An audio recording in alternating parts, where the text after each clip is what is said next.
For me, I didn't grow up with gangs or anything, but I've heard about it, and I don't think it's good for children or anything to become like that because I just don't think it's good for you at all. And if God were to see you like that, which He does, He'd be disappointed.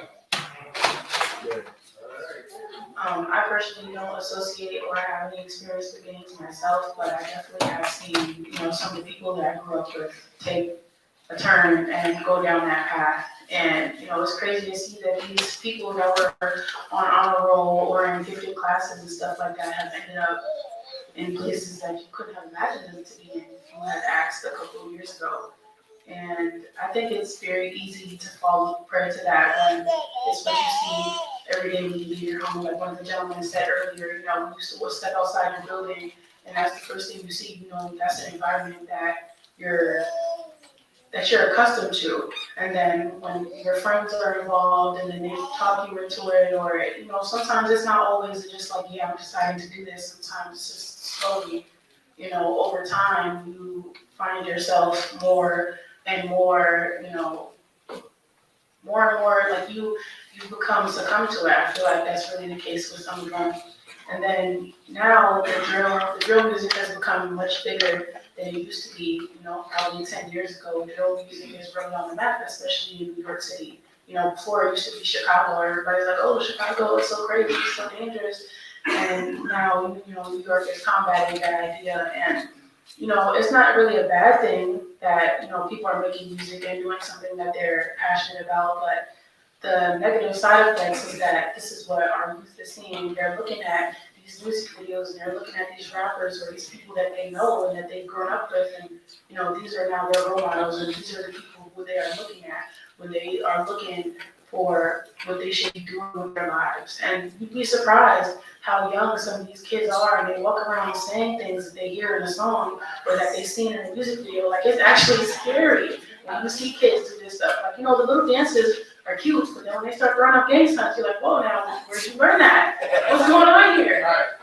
So for me, that's what I feel is becoming an issue. The gangs are no longer, something that's limited or, controlled in a way. Like, it's becoming much bigger, and, gun violence is not slowing down. It's becoming worse and worse, and, in the last couple of years, overall, homicides are kind of down, but within the last 20 years, homicides are very much up, and that's a problem that's continuing to grow. I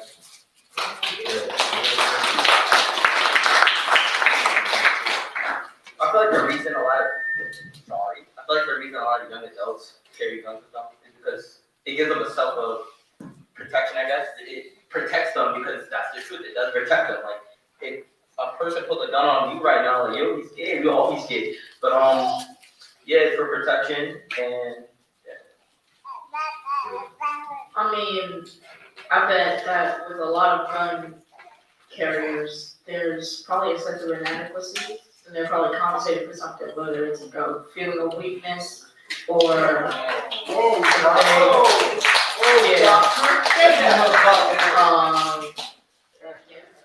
compensated. Thank y'all for that. So we have two final questions for this segment. Right?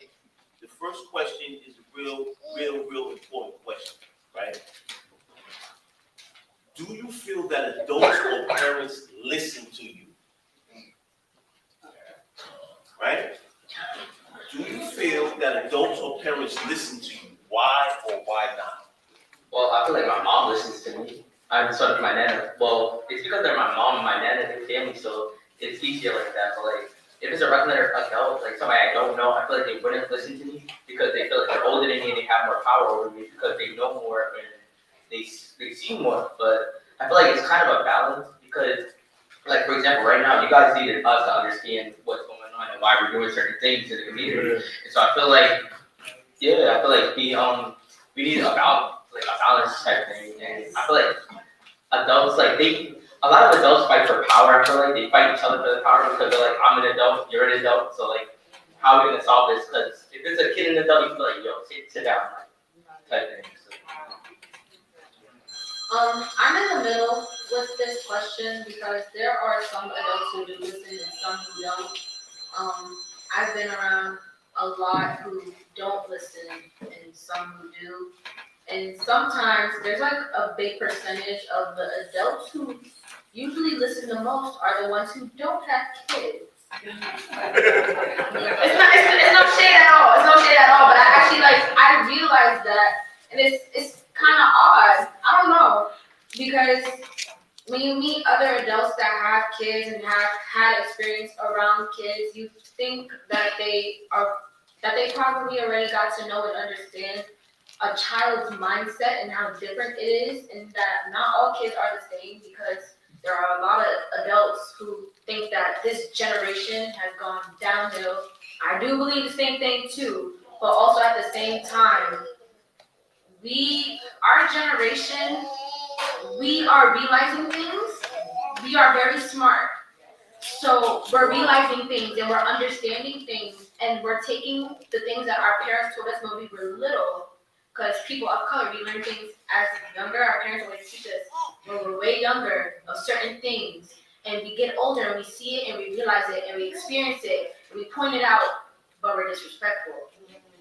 So it's like, I see the idea of adults not thinking that we also don't listen, but some of them listen and don't listen at the same time, because they think that we're not going to take what they're saying when we actually do. Kids very much do. It's just a time. It's like a sense of when we take what they say and how we take what they say also at the same time. And I guess some adults don't really like how we might take some of those things. Yeah. Very good. All right, so the final question, somebody answer? No? Nobody? All right. No, she's. Go ahead. I think adults listen, and they listen enough, but when they don't listen, the kids they don't get it. They're like, sometimes they just don't realize that the adults are the one they've gone through what you've already gone, what you're in, the situation you're in right now. So you can't always get what you want, because they're trying to protect you from something or anything that can hurt you.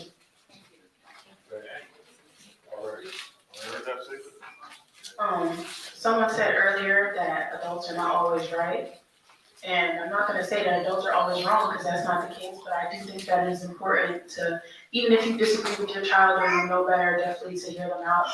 You know, when you're growing up and you're a kid, a lot of times you hear, stay in a child's place, be seen and not heard, speak when spoken to.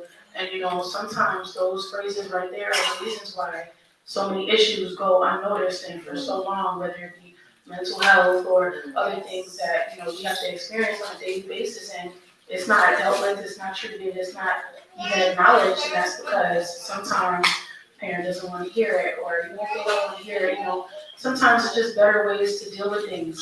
Even if at the end of whatever tirade your child has gone on, you tell them that whatever they said was wrong, there's a way to go about saying that without silencing them or telling them that something is wrong with them. I feel like we have to change the language in which we speak to our children, because at the end of the day, these are the children who are going to be raising the next group of children. And if you instill these thoughts and ideals into them that were instilled into you when you were a child, then where are we going? We're only going to be stuck in the same place.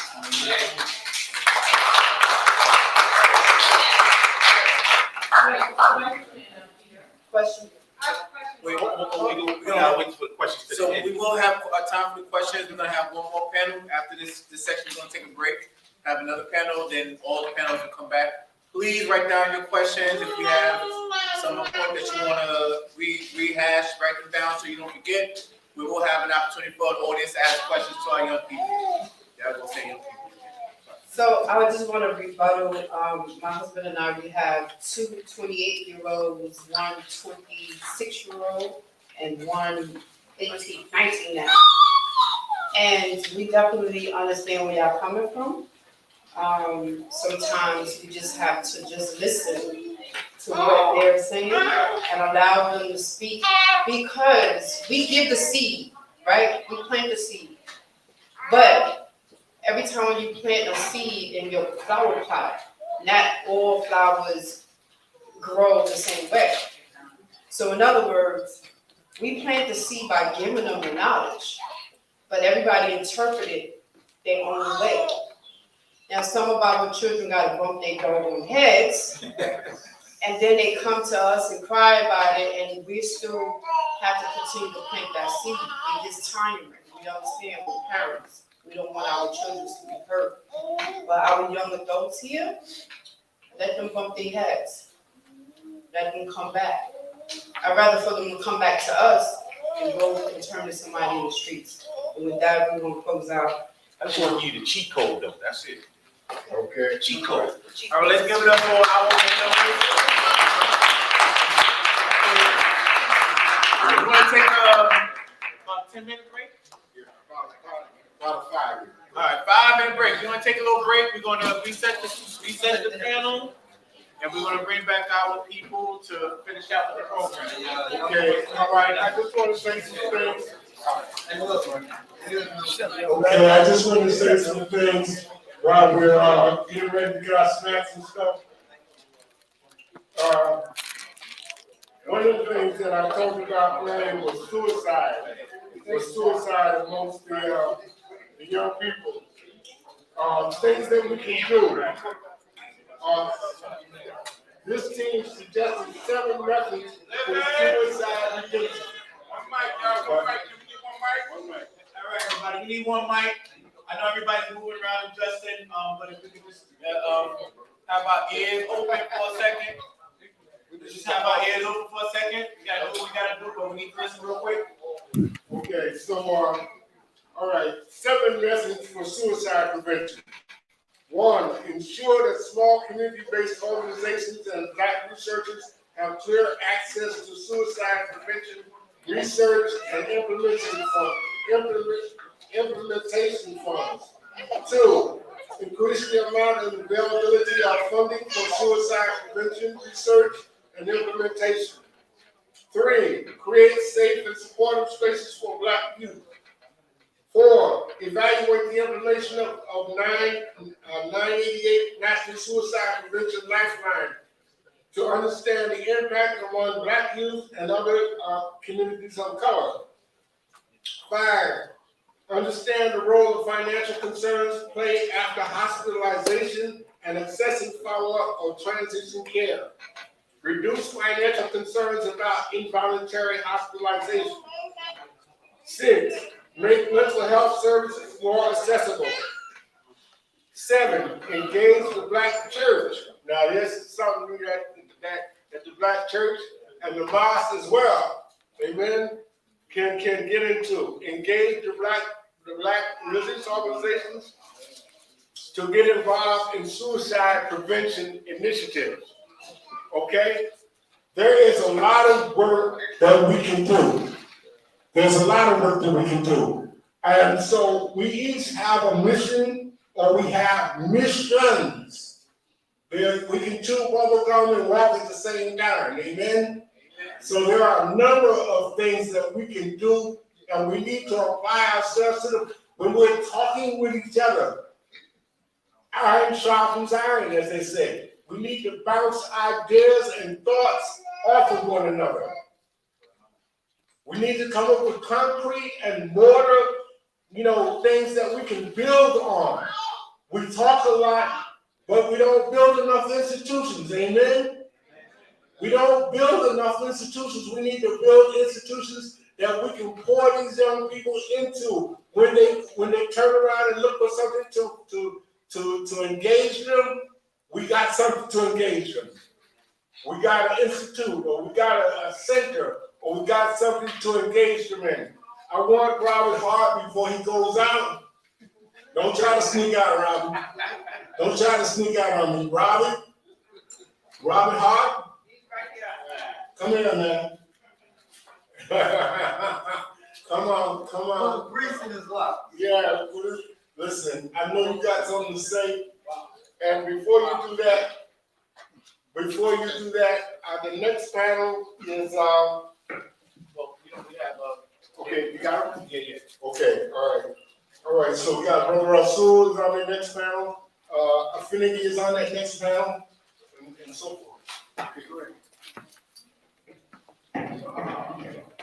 Well, Brother Harlem, We still on that break, right? Yeah, we are in the spotlight. once again, Good to see you, Rob. good to see everybody here, man. I really missed everybody. A lot of things were touched on tonight. Very important things, and as usual, my youth, our youth, family, we are all family. I want to get that out.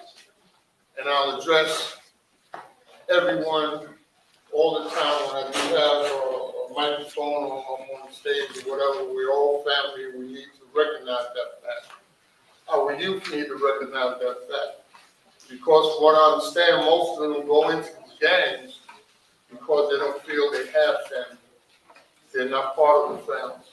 Like many of them have said, they can't speak to their kids, their youth, whoever it may be.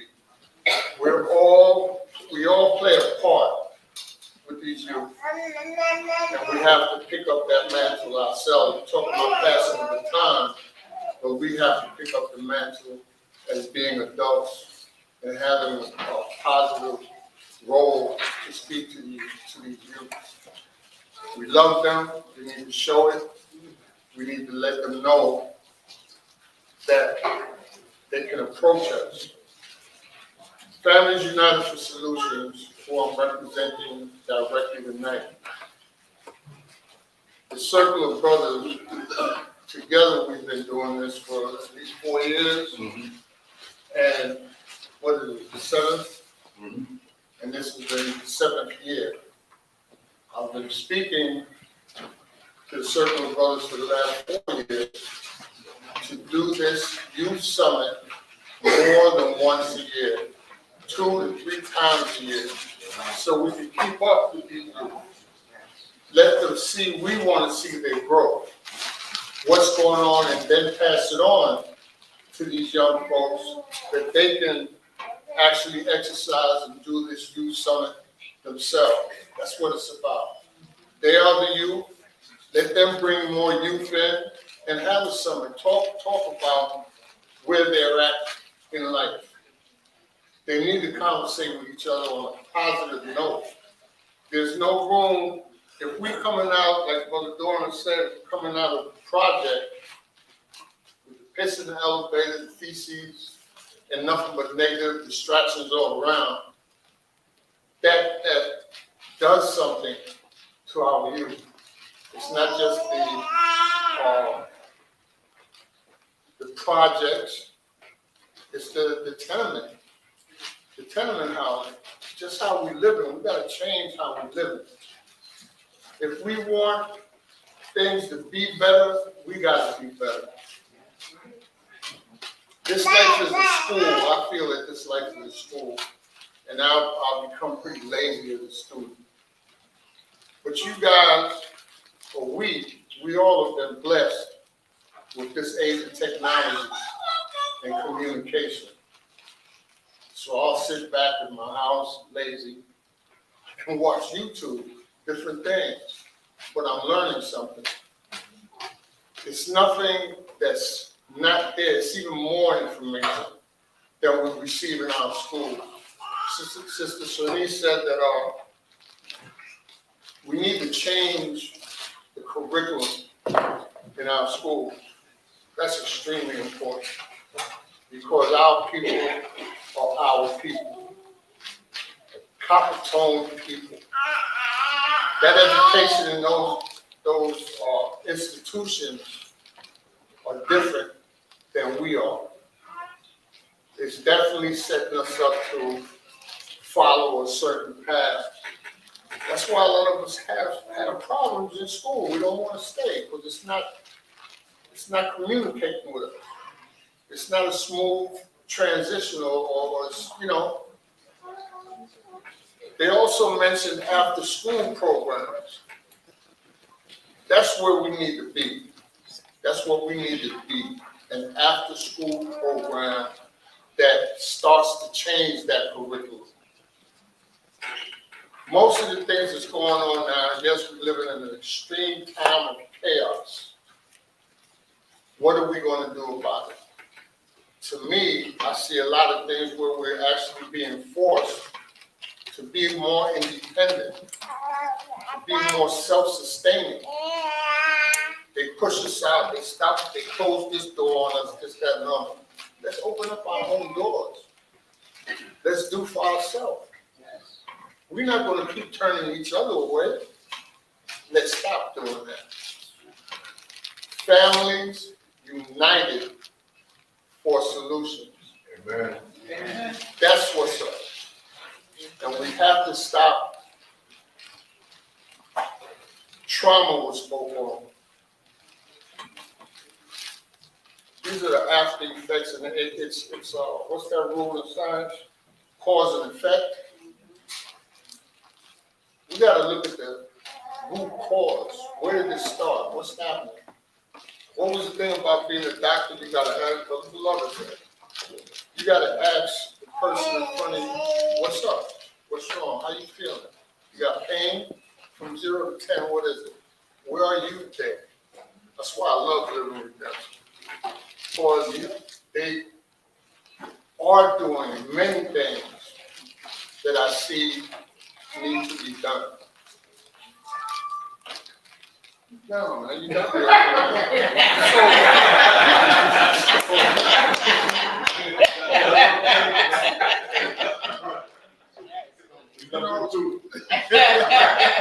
You know, the point is, we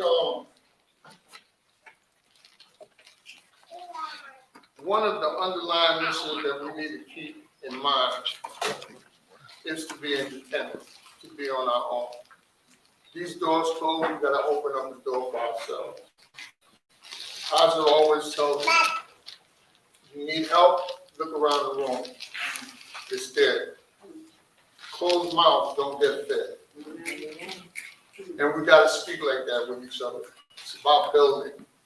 I came up in a block where people just felt like they just used to tear me down. And it's not healthy. That's one of my traumas. And then you find yourself dumbing down. These young folks here in this room, that's left in this room, yes, they are all intelligent, geniuses. I remember you, young brother, and I definitely want to hear you come up there. They're geniuses. That has to be fed. They got to grow with that knowledge and not to be ashamed of being intellectual, intelligent, knowing how to think. That's how we progress. That's how we get ahead. And I think our coach goes right there. All right.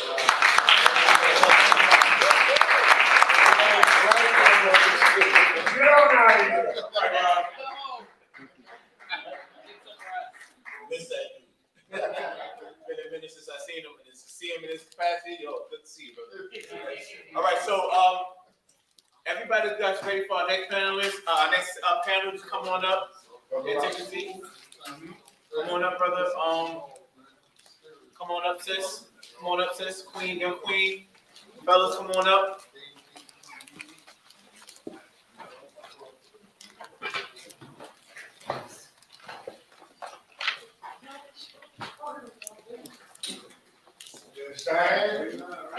Okay. Are you on this too? Yes, he's on this. All right. All right. Make sure that you get a seat.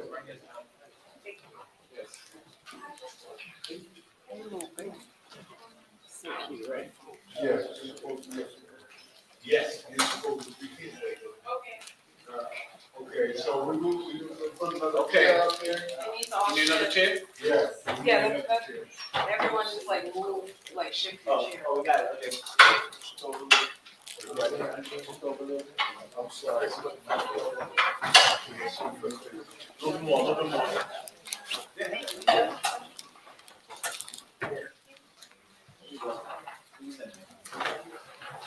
Good? Okay, before we move on to the next one, I just wanna, especially when I asked our moderators to just keep in mind that this group is a little older, and they have their lived experiences provides a different type of challenge. I just want to acknowledge that before we can go forward. We do have a young lady who has not been here, but so we want to look out for you. I want to mention there's a program that when we talk about all the challenges we have in our communities, we try as a community to implement programs and services and whatnot, and we put pressure on our elected officials and our government systems to fund those programs so that we can work with our kids in the ways that they need, right? Our keynote speaker spoke earlier this evening about the challenges and the perspectives that are shifting so much, and then we need help, right, doing this work. The organization we work for and many others around the city had this program called Next Steps, and it was, in a nutshell, the purpose of that program was to prevent gun violence in our communities, right? Particularly in Harlem, we're talking about Wagner, Polo Grounds, and St. Nicholas Projects. This is one of those programs that we saw as a valuable asset, was always underfunded, but it was a tool that we used to actually work with our young people where they were at, and then helping them to avoid the gun violence, to actually take the guns out of their hands and put something else valuable in their hands, switch out the negative tools for positive tools. This program was abruptly cut by the Department of Probation's director, what's her name? Juanita Holmes. Ms. Juanita Holmes, who was the newly appointed probation's commissioner, actually. She cut this program. She personally didn't see the value in this program, but I'm here to say these are those type of programs that actually work. These are those type of programs that actually served our communities in an important way. This is the type of program that did more than just check off a box. It actually saved lives, changed lives, and we can get into that a little bit more. I just want to buy some time for our panel to get ready. With that said, I'm gonna let the lovely couple of the Allis take over. Hey, welcome back. Back. It's gonna be segment 2. I just really want to say something real quick about that Next Steps program. Yes, sir. I personally went to the state building earlier this week so that I could talk to Senator Cordell Clear, her aides, to bring attention to this issue. My agency, I work for a company called CASES, the Center for Alternative Sentencing and Employment Services. They had a Next Steps program. There's Next Steps programs all over the city. But I've personally seen the work of Next Steps because one of my business partners that, we started a nonprofit, he actually was the coordinator of Next Steps in Brownsville. And I personally witnessed us going there early in the morning where we took groups of kids from all over the city to Harvard, right? And they had a presentation of a brother who was from the Bronx who actually came from the hood and got admitted into Harvard. So these type of programs are doing great work. Many people don't know about it, but these programs did exist and they were doing great work. And when you say that you want to do public safety starts with prevention. So how would you take away from the kids that are in these at-risk areas and saying that you're dealing with public safety? So I don't think that that's right. So I just went there to advocate for that, and we should all be advocating for them to refund that program. All right.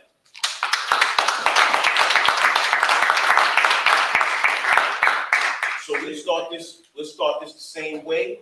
First thing we want you to do is to introduce yourself. What is your name? What school do you go to? And what are your main interests? And we can start on this side. And your age. Hello, my name is Affinity. I am 23. I am not in school, but I do go to the school of life, as the other brother mentioned. Interest. I am a sound healer, but holistic living and just those things are my interests. Being able to feel whole and be whole and share that life.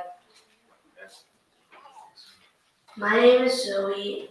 I am 10 and I go to Harlem Academy. And I would have to say one of my interests would have to be acting, dancing, and like singing.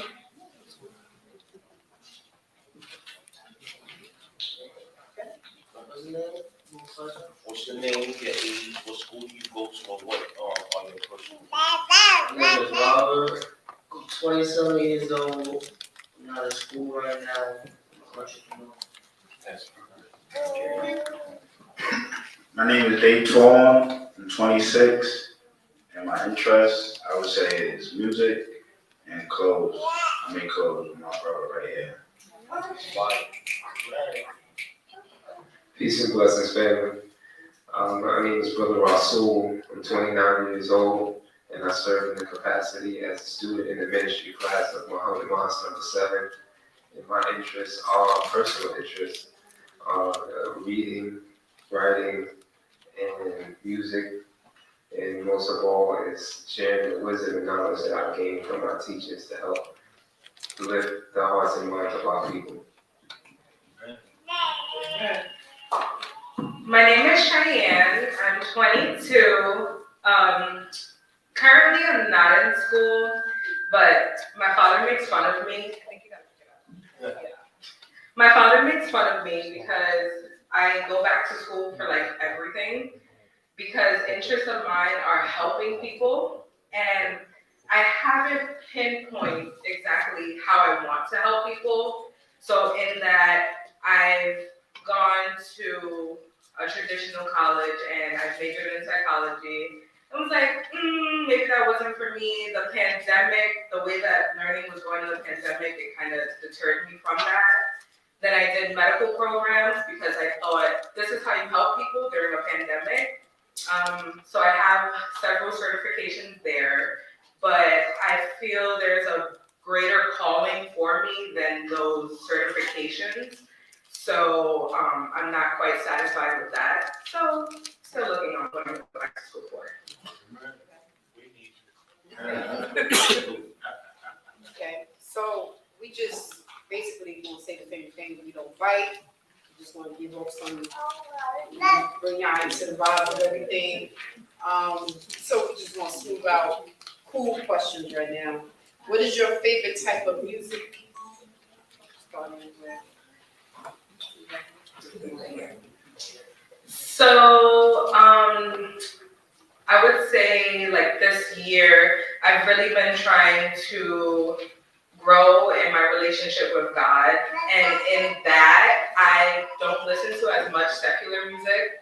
I definitely was heavy on R&B and hip hop, but the culture of music right now, if you're listening to hip hop, you are affected so greatly by what you're listening to. And I saw that in my personality. Like I'd be in the street and it was drill music in my ears, and I was like, somebody was too close to me and I'm like, yo, we can fight. Like, and that's not me as a person, but the music will get you there. So I've been heavy on the gospel, heavy on the Christian music right now, because I want a mind of Christ to be at peace. And to be at peace, you can't be listening to people talking about shooting people and women talking about running a man for his money. That's not going to bring me the peace that I need. Yes, I listen to all kinds of music. As a young child, I always liked old school music.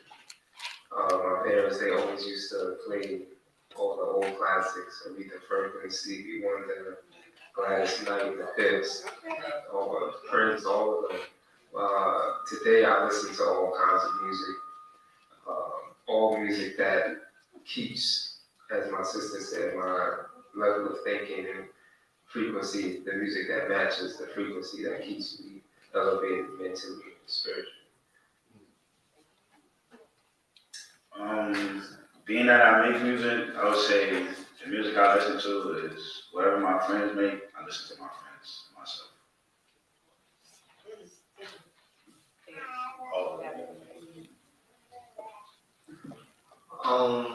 The type of music I like is like hip hop, R&B.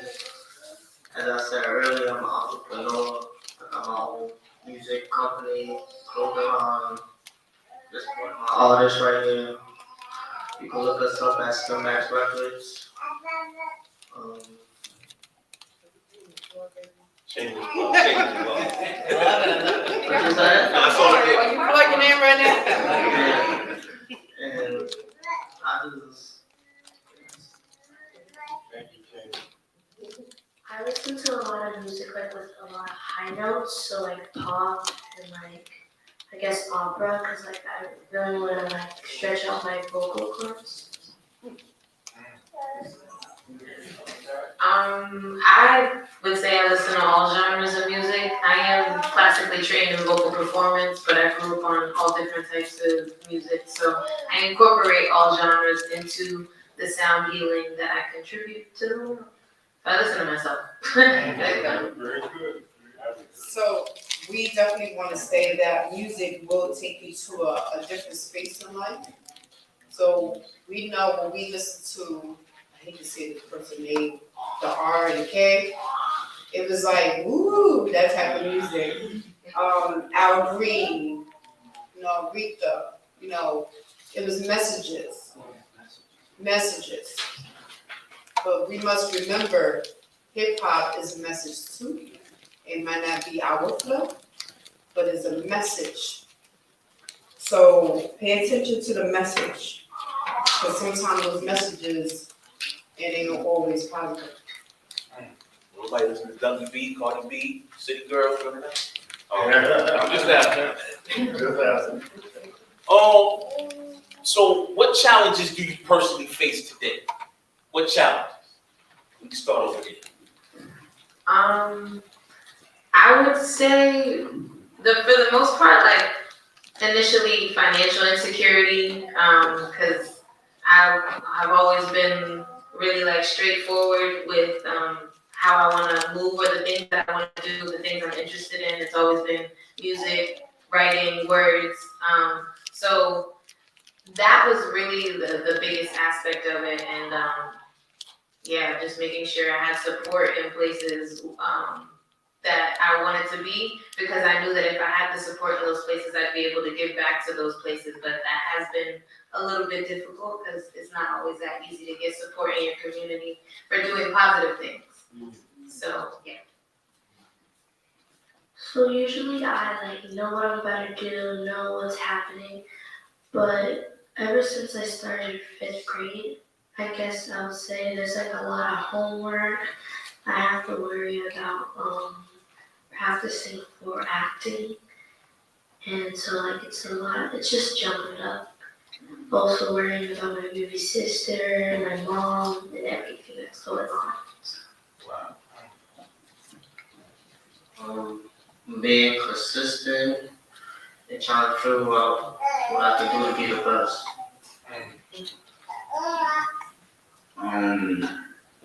Finding people that's on the same type of time as you can be hard when you're trying to do something that other people might not see the vision. And I would say being black, because I get profiled a lot and harassed by the police on a daily basis just for being black. I would say one of the challenges I face personally is prioritizing and managing my time between personal care, personal development, and doing the things that I desire to impact those around me.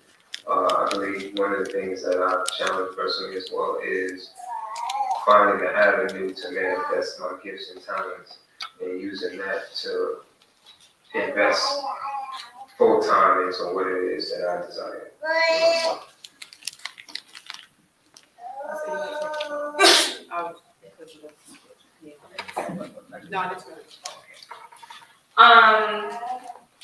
There's so many struggles, I feel like, but to touch on with this brother, what's your name again? No, in the rap, Daquan. To touch on what Daquan said, being a black woman, I think a lot of times people don't realize the struggle that we deal with outside starts inside the house. When you wake up in the morning and you're thinking about about what you're going to put on to go outside. I find fashion fun. I've had a lot of opportunities to work and like designers that are popular now work in their fashion shows, and I want to express myself with how I dress. But when I get up in the morning and I put on an outfit, it becomes, how are people going to perceive me if I put this on?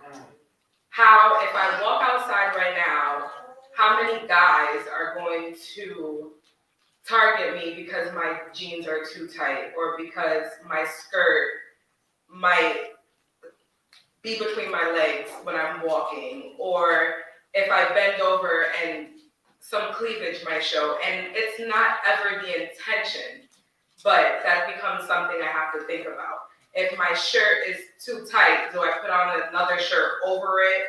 And it makes fashion less fun for me now, because now I'm like, how can I be more safe? If I have to get on the train to go to work, it used to be, well, let me get in the cart where there's another woman. Or if I see a black man in the cart, maybe I'll be okay.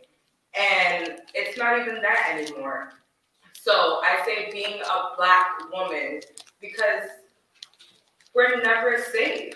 I never feel safe. Not even near a black man anymore. Not even, definitely not near police. Not in a school, there's never a moment of feeling safe. I can't even run to all these colored people here at the panel with me. I wouldn't know to run to one of them if something was happening in the street. Because how do I say, no matter how you're dressed, no matter how you look at me, you could be someone who either watches it happen or adds on to it. Because it's happened to me before. I've been harassed in the cart, and I'm looking at a black man next to me like, you see it. I know you see it. I know you feel in your spirit that it's wrong, and you're just not gonna say something. And then the person leaves, and those same men have tried to talk to me after that. So I say being a black woman. I need y'all to take that in. Like seriously. I know her challenges, I understand. I'm a Harlemite for 40 some years. So with that being said, I definitely understand where she's coming from. This is why we have to be super strong, because who's gonna be strong for us? Okay, and it is very hurtful because we got a lot of men in here, but we need y'all to hear that, understand that, swallow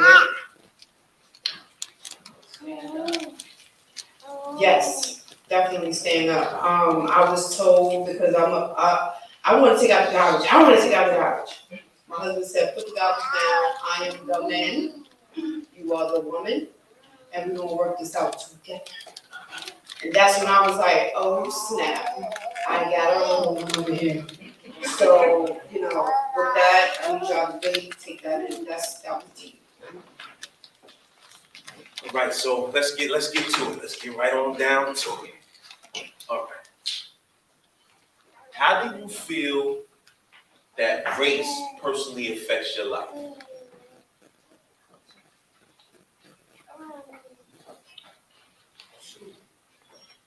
We're gonna start it over here. Yeah, I mean, anybody can take it. Anybody can take it.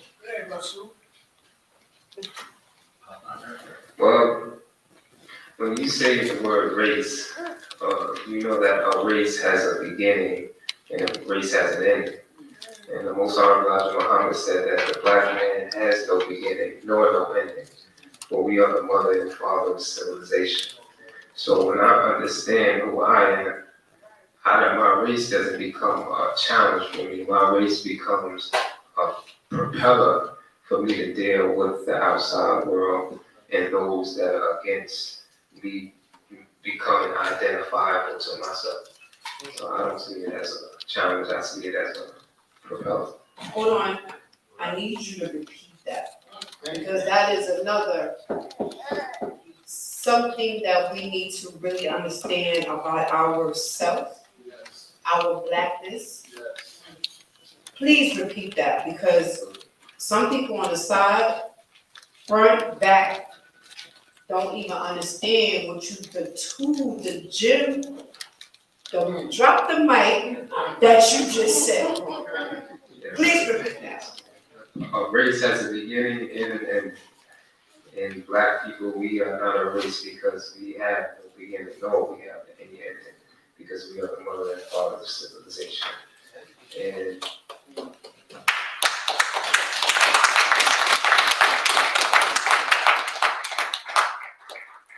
so I've always had, my parents ensured when I was young that I always had a sense of identity. And even though I came out into the world and saw the worst of our people, I always was able to see the best in our people. So where I can always look beyond what they were on the surface. And I can always touch the knowledge of who I know was underneath that. So that's what I've always seen in our people. That's what helps me and drives me to continue to do and be in these capacities and do this work.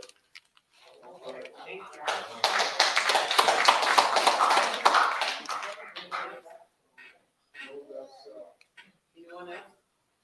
I mean, we could go on to the next one. People are record books or, it's hard to say something after that.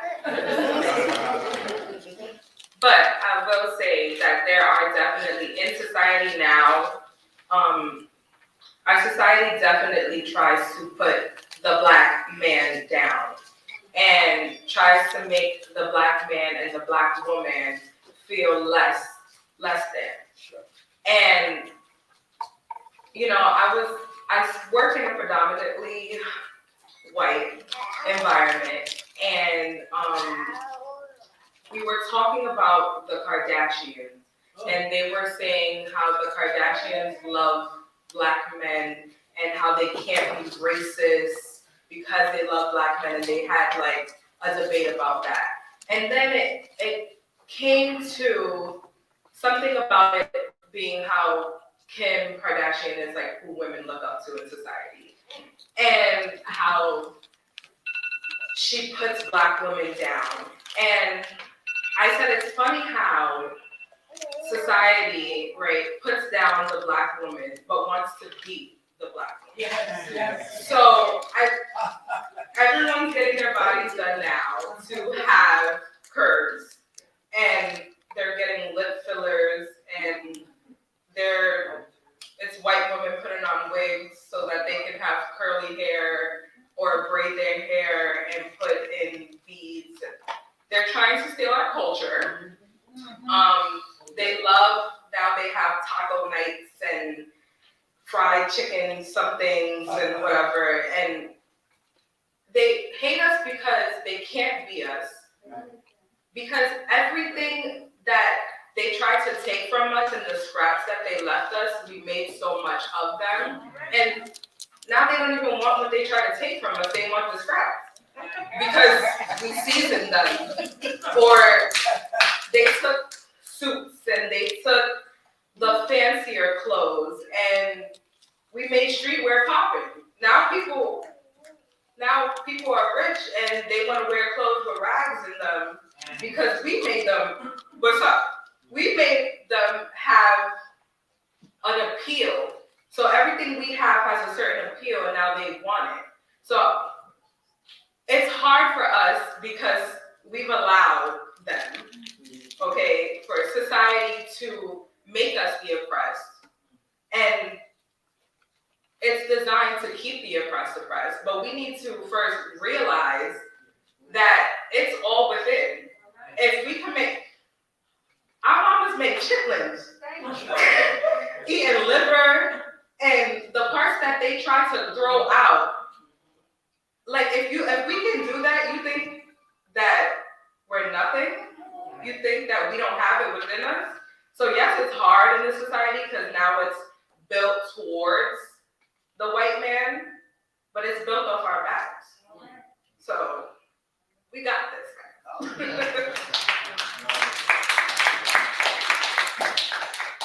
I would like like to say that I'm really glad that they were able to like articulate that like that, because honestly, I think it was hard to come up with an answer at first, because it's not like that much of a challenge at this point when it comes to being able to know who you are, like both of them said. That is in you, not on you, is a real thing. So being able to be like understand that, well, understand that and embody that in a way that you can express yourself, and you, even if you know there might be some type of judgment in the system that they've created to put, you know, the melanated people down, there's still something inside, like something in that God particle that is melanin. We get it down to the science of it, that really helps you like embrace that ability to be infinite or anything, you know, that the impossibility. Something inside so strong. So strong, yeah. Like when you know melanin power, when you know what you got, because I think that the system that they created was that power is given, but there is no. That's not a real thing. Power is literally understood. You gotta know who you are, what you got, and be able to share that. That's your power. So yeah.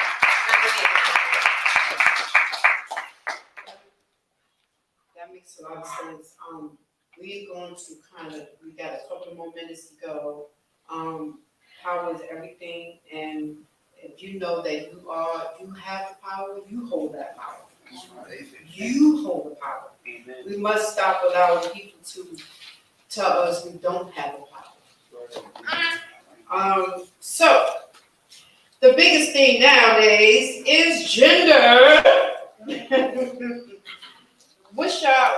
How do y'all feel about this whole gender, I don't even know how to say it, but what have you been taught and what do you understand about gender? I feel like nowadays it's a lot of laws protecting the other community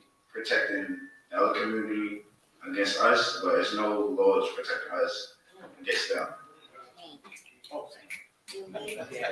And I don't think what's going on in the schools, because I have a daughter, she's 3. They got a lot of classes that don't need to be in school. I don't understand it, but this is what they put into the world. And you can't really say too much because people gonna come for you. So it's like best just keep quiet. No. Gotta speak up. Yeah, they got. I saw in Walmart they had my first Pride on onesies. That was crazy. I didn't understand that. They trying to put this on babies. I don't understand. Yeah. I'm not against it, but I don't. Well, when you say gender, what we understand of gender in terms of, well, the enemy has us to think that we can be ourselves being independent of one another. The minister said that we can't be a man without a woman. And he said any man that walks without a woman, that's a man that is handicapped. Because you have to come by a woman in order to get to God. So even as a woman, he said that you can't be a woman without a man. Because if you study how we came into existence, the sperm didn't say, I don't need that egg to become greater than what it was. The egg that was fertilized by the sperm didn't say, I didn't need that sperm in order to become who and what you are now. So there's something in a man and there's something in a woman that will help us become greater than what we are and bring us a step closer to the God that is the creator of us both. And so we have to understand one another. Before we understand one another, we have to understand the knowledge and the nature in which we are created. And when we fulfill that nature and we fulfill our purpose, then when we join together, that nature will complement one another rather than being in conflict with one another. So that's my perspective on gender.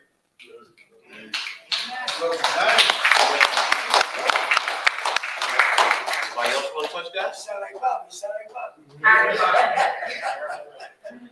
I think I'll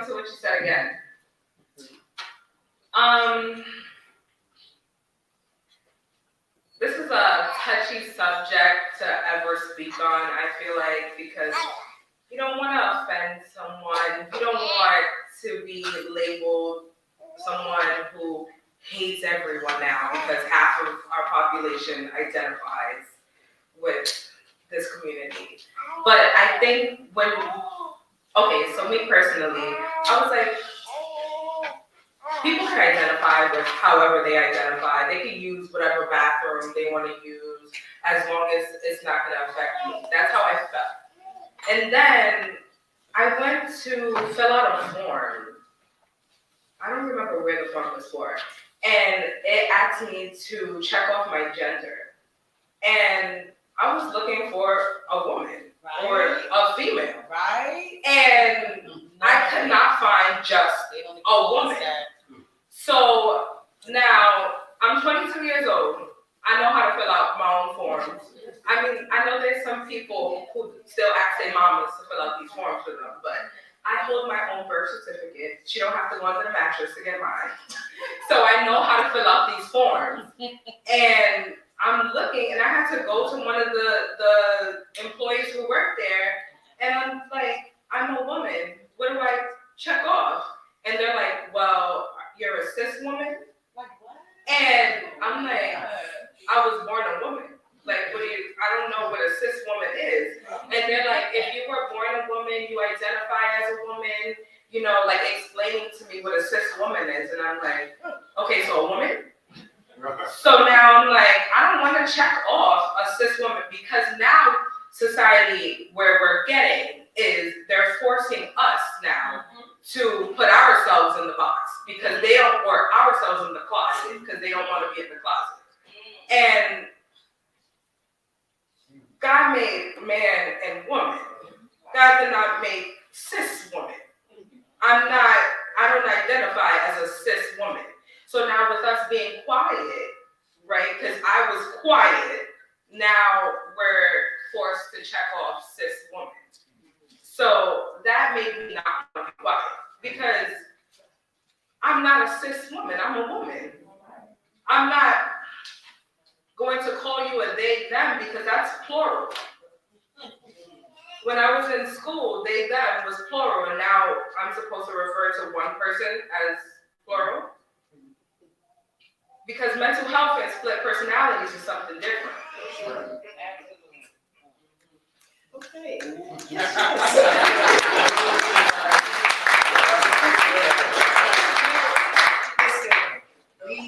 I'm gonna say, James Baldwin, what was he? We didn't care about that. Whatever he was. At the end of the day, we did not care about all of that. We only cared about what he had to say, what he had to do, his actions. Whomever. We're not making it an issue. Other people are. And it's also affecting us. So the next time I go on a job interview, I'm going to put woman, because you don't have what I need to check off. Y'all don't have it. So I'm going to write it in. Just like y'all tell us to write in so-and-so on the voting ballot, I'm going to write mine in too. So with that being said, we're going to, because we got a couple more minutes. So all right, boom, bomb drop. What is a gangster? Let's get to that. What is a gangster? God.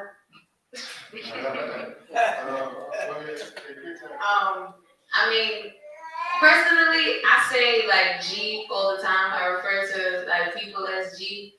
So in my head, I think that like letter holds a certain frequency. You know, we talk about numerology, numbers, letters, and all of that. It holds a certain frequency, and that G, I think, represents like a certain aspect of a spiral, or the spiral that we're all in, that is life. So, and this might be a little bit too esoteric, but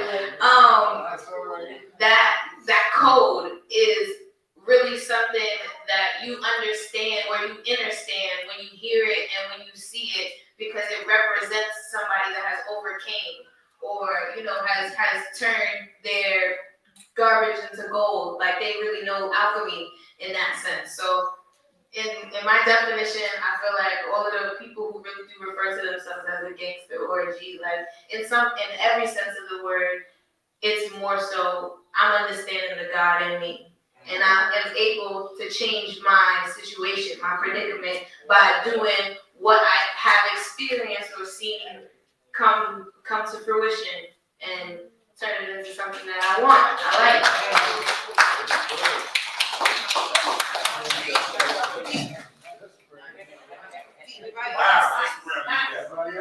What is a gangster? Anybody? What is that? To me, a gangster is anybody who take care of their family. Because it's not easy to do that. A lot of people don't do that.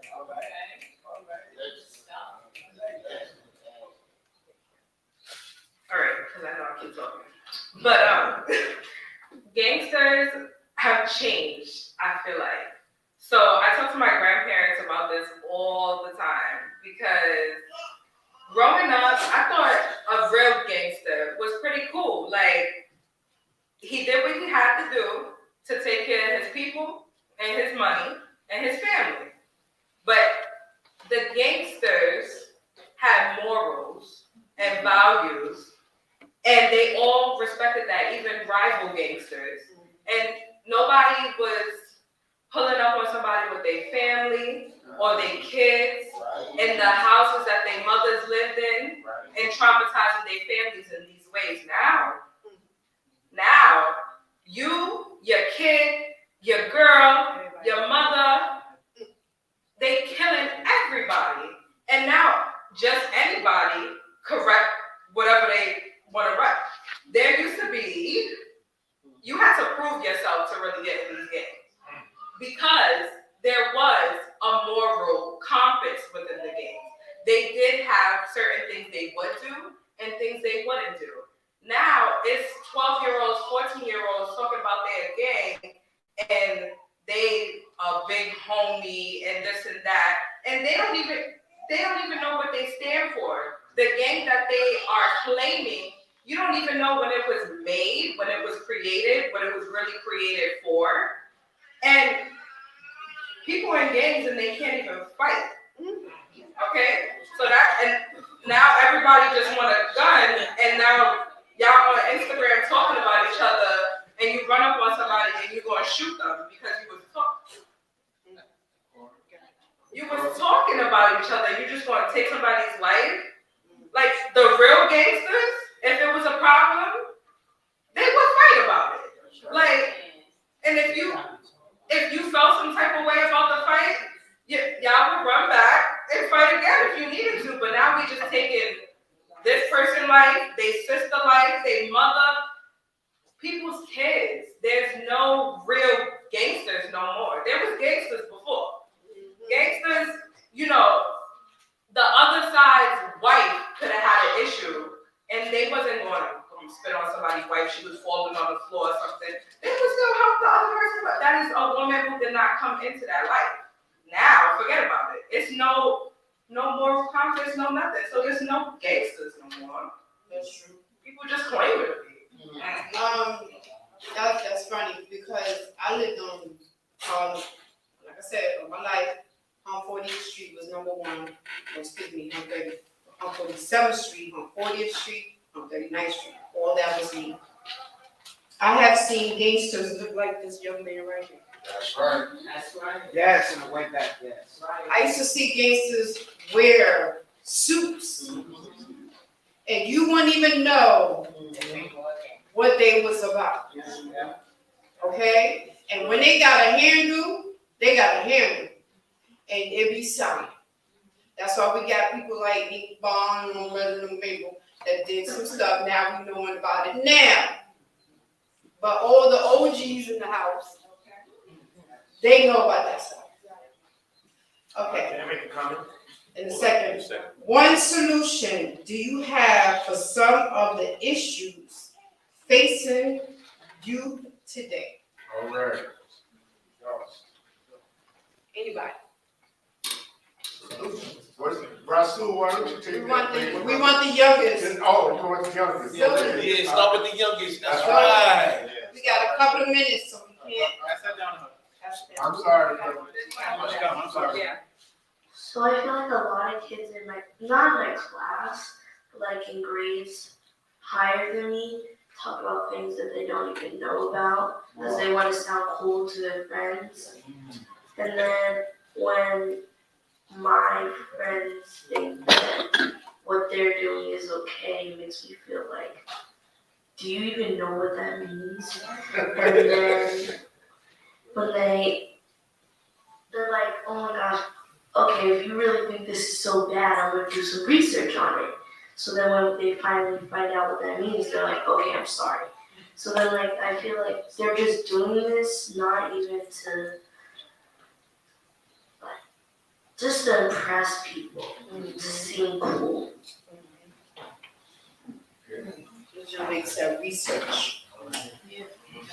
Keyword. So I agree that actual research and being able to understand what it is that you're talking about is a big part of what can be contributed to resources in the youth's community. And well, I kind of like did a little thing for this one because I really like this question. And funny enough, I wrote this yesterday, but what the brothers I was talking earlier about, what they had said, it was so on point with what I had ended up writing about, which was literally that.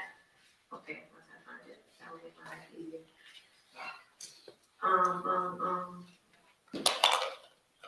Oh, the best thing that can be done is to accept that no one has to be fixed. Because I feel like a lot of the times the elders in the community, they speak to the kids as if like the kids are not right or there's something that needs to be done in order to like change them. And it's like, they don't necessarily have to be changed in the way that you're expressing to them. Because innately, we are all exactly who we're supposed to be. That's how God made us.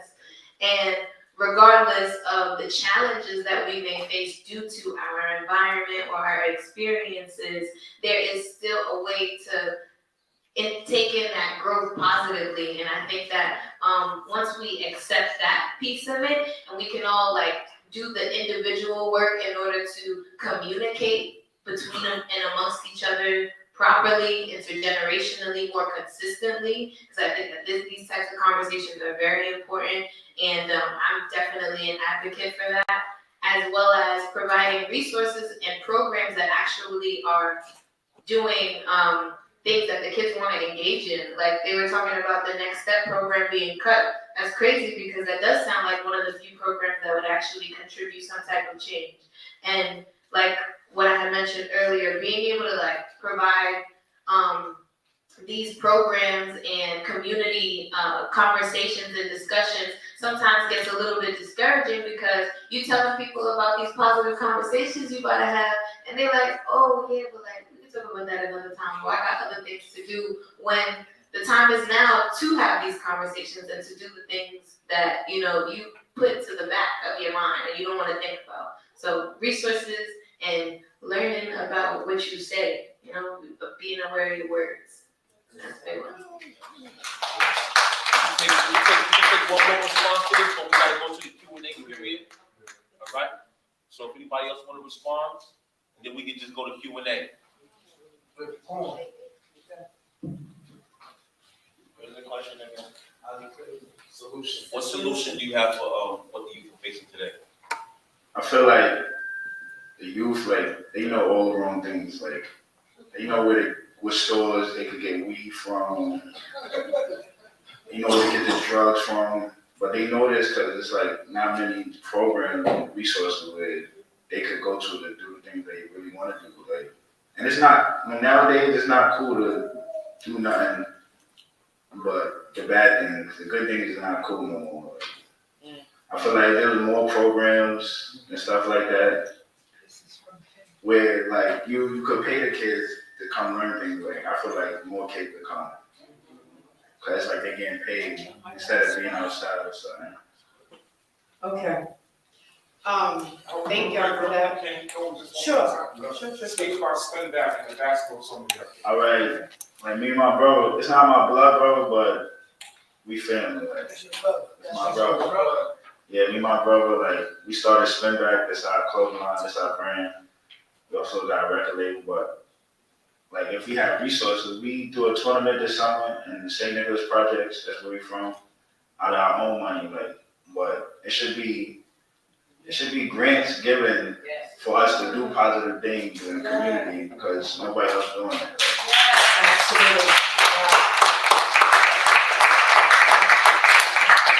So, before we take the Q&A, I just want y'all to understand there are a lot of programs out there. I do want y'all to do the research on next steps, so that way, maybe we could group some people and go to the senator's office, because when it's just about next steps, because when it's just only one person, which was him, that go and say something, they're like, whatever. But if it's a group of people, it's like, oh snap, it really was a thing that needs to be back into place.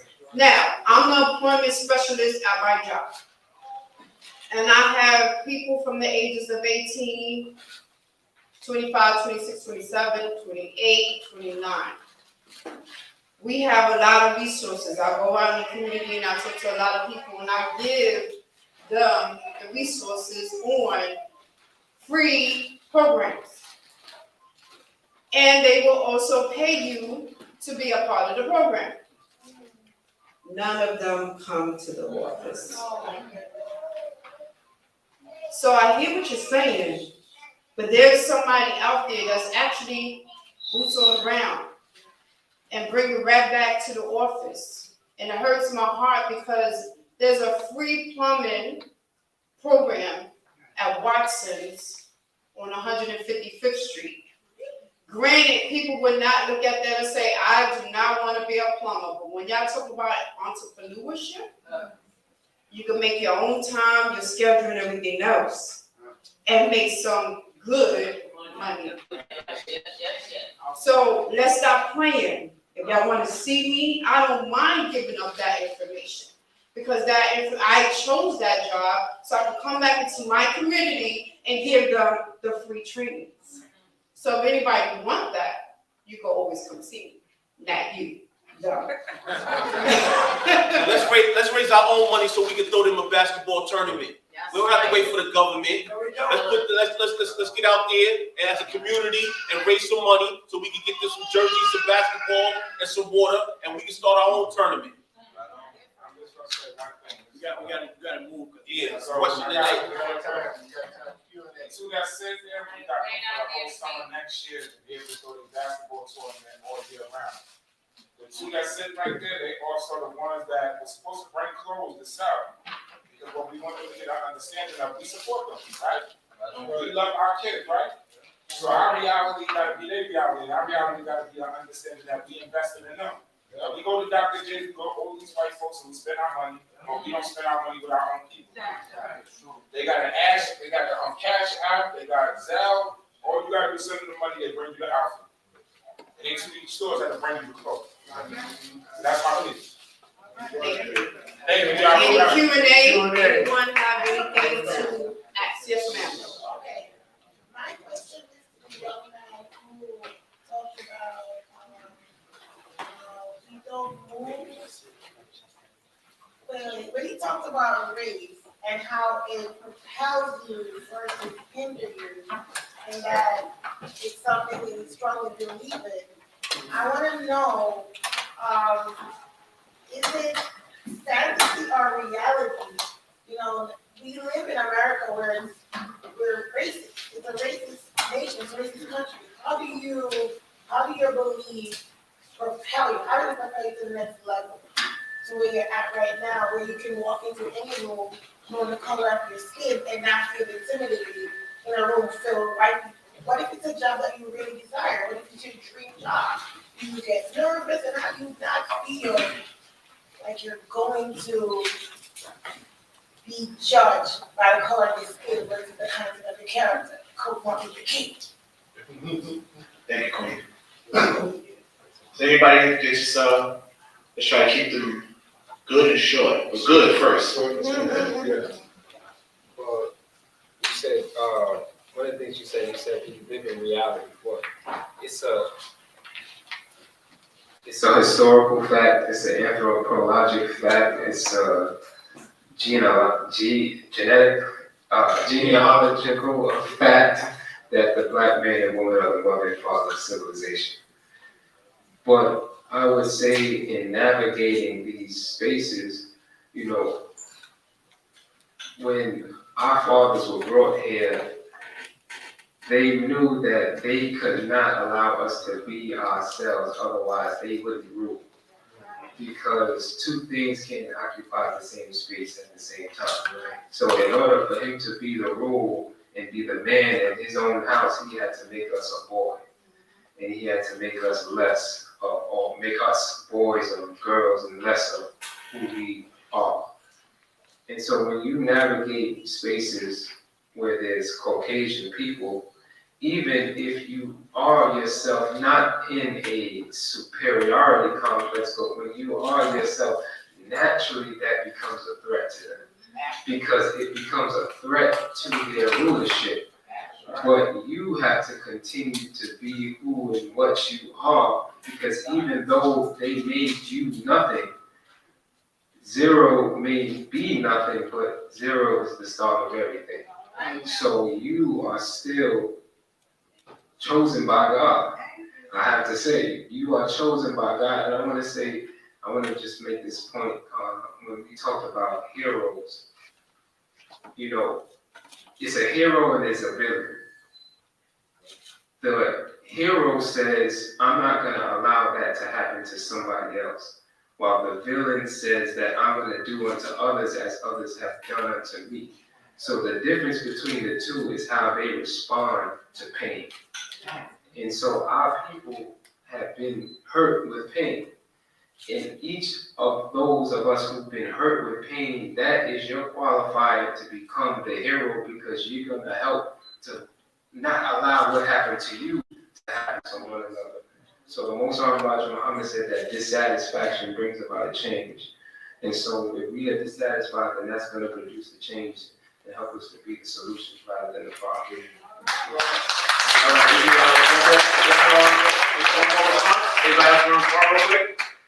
Okay, we're gonna move on to who else has a question? Hey, you got a question? Question. My name is Kareem Love. How's everybody? Thank you for being here. I appreciate all of you. And beautiful night. My question is, how do you define intelligence? Just the word intelligence, you know, however you define it, and what are your views on artificial intelligence, AI, which is like the future, they say, or right now and the future? So the question is, how do you define intelligence? And then how do you define artificial intelligence? Yeah. And what are your views on artificial? What are your views on artificial intelligence?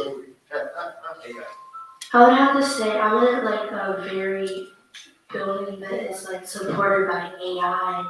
Like there's an AI robot to give my packages. And then now like I'm looking at things and I find like AI dogs, AI cats, and I find all these things supported by AI businesses that aren't even related to AI. And when I look at it, I'm like kind of freaked out because I knew that like one day it's not gonna end up right, because I see like people actually making humans that look so real, and it scares me so much. So I'm thinking maybe we should slow down on AI. Like I like the phones, the computers, but all the robots and stuff, that kind of freaks me out. Okay, we got one more response? One more response. I would just say intelligence is using your knowledge to create some type of change or impact in the world. And as far as AI, I feel like they have literally just created something that we have innately, because I heard somewhere, and now I'm never gonna forget it, that AI, the original AI is almighty intelligence. So that almighty intelligence, I feel like, has a lot to do with the God particle and that melanin and your ability to create whatever change in the world that you can. It's just a mirror, like, you know, as above, so below. It's just showing us our possibility, but it's also, you know, there's always a negative and a positive, and I think that that negative part of it is that it's so powerful in the age of technology. There's so much information to take in that sometimes our processing abilities is not enough to like go through it, but that's why everybody is going through this process of upgrading so that we can be on that level and, you know, match that power because we have the ability to. Okay, we got another question in the audience. Mr. Beloved. So my question is this, how do you build your support team? Question is, how do you build your support team? We get 2 responses. Like he said before, you have to find the people that find your time. Like you have to find the right people, the people that want to do what you want to do, and they want to accomplish it as much as you do. So basically, that's what the support team is people that want to accomplish the same goal as you, as much as you. And I feel like that's like the support team right there. Find people that you know is not just talking to play around with your business or that you want to accomplish. And yeah. Okay, great. All right. Your support team comes from the people you surround yourself with. I'm a firm believer in not everything you do, everyone's gonna agree with. I feel like that's how you get to meet new people and create greater and better bonds. You have disagreements and agreements with those people. It just always depends on how you like communicate with those disagreements also. So I feel like your support group comes from not just your common interests, but what kind of goals you both, like, you all have for each other. If you all know that you're doing something different, but you know you want to do good in life, that's already a support system because you're going to push each other to do better and do great for each other. So, yeah. One more response. I totally agree with you guys, but I don't want you to give up on the people around you because they don't believe what you believe. Sometimes you have to put it in a way that, you know, is understandable to people and, you know, really truly explain your vision because some people need glasses. Some people, their prescription ain't what it needs to be.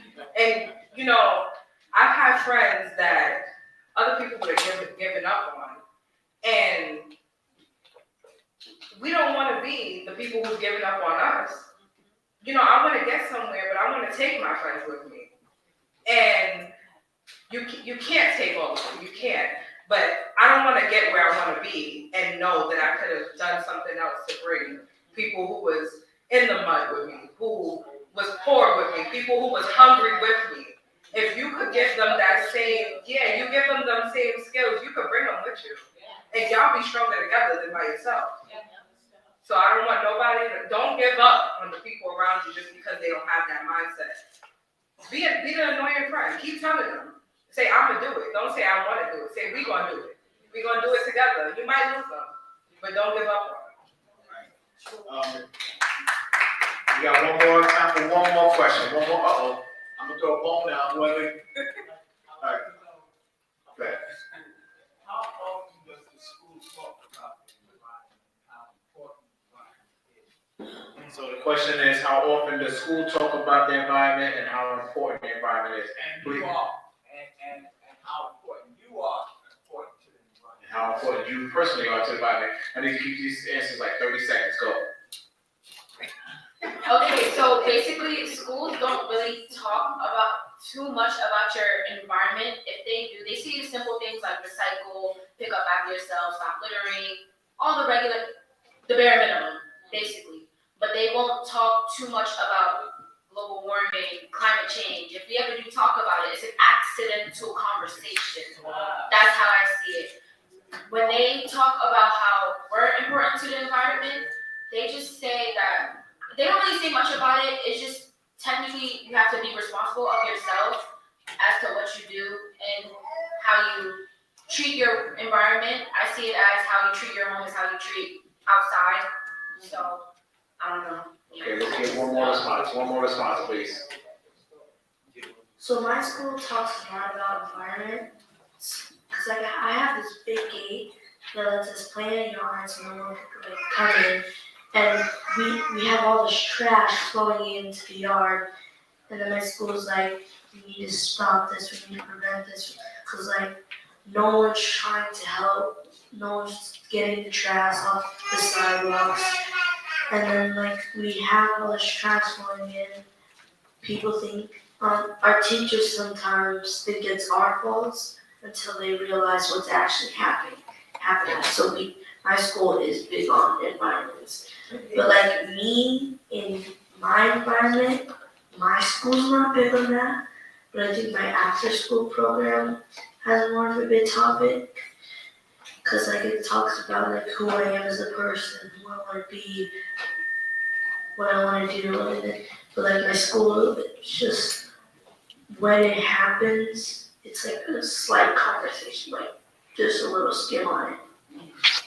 Okay, Mark, go ahead. So, I have to say this, as an OG in this damn room. Today is about our brother Akil Rose. Yes, yes. He and I were the first moderators of this program. And this program is also about you. And so I love you all. And I thank you for being here. I also have to acknowledge Bill Jeremy, who stepped in. We have to acknowledge our people. My brother, Robert Hart. We had classes every week, every Monday in this room, and Robert Hart led the charge. And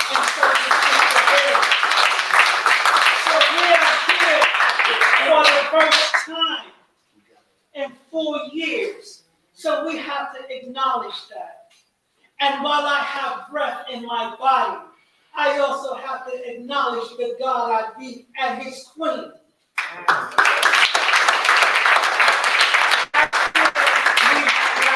Muhammad stepped in, Brother Rasul. Glad to see you back. And so, I'm not holding. They're trying to get us out. I know, they gotta get us out. My question to you young people, because I come with tools and resources, because that's how I report. I wanna know how many of you are interested in leadership and how many of you are interested in an internship in media, because I have a brother at WPAT is willing to, if any of you have interest, he may be able to set something up. And last but not least, for the brother who talked about tournament, I have a brother who is a basketball scout and coach. So when y'all get that together, I have the tools and resources, and if any of those kids are good, he is a basketball scout. And so I come with tools and resources. Because as we said in the beginning, the resources are in the room. Amen. Okay, so we do have to clear the room. Before we go, we're gonna pass around a bucket. If you can contribute to it, that's the way we do this. We don't get grants, we don't get funding. So we do it from the kindness and the goodness of our hearts and stuff. And we gotta get going. Sister Louisa has something to say. The youth, please don't move. We have a gift for each and every one of you. It's a little thank you for giving your time and your intelligence. Inside the gift, so please use the coupon for fresh farmers market. You have a coupon in here.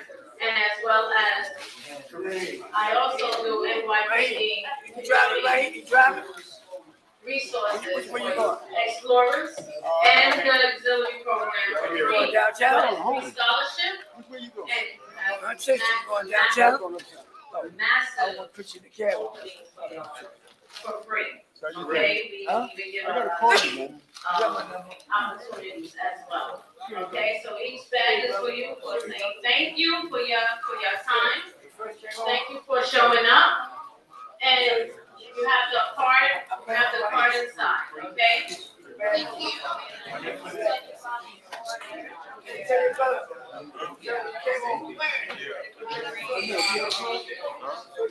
Okay, we want to thank y'all for coming out. Thank you so much for your participation. We want to do this again. Don't let this be the last time we see you.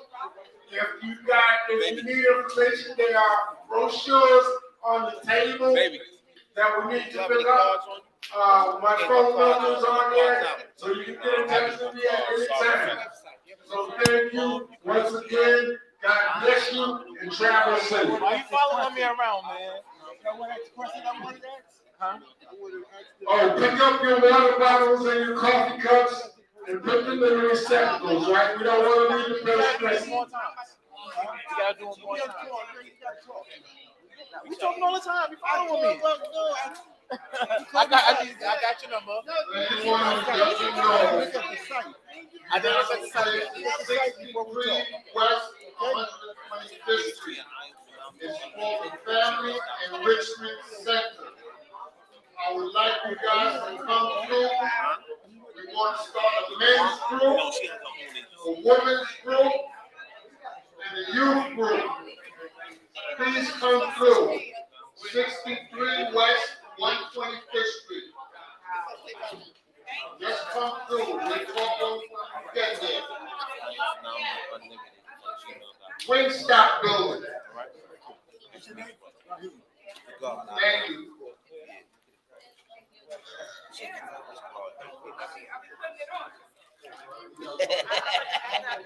Thank you, brother.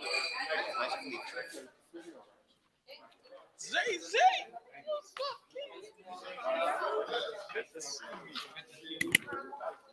Hey, the mic's off. I turn this off.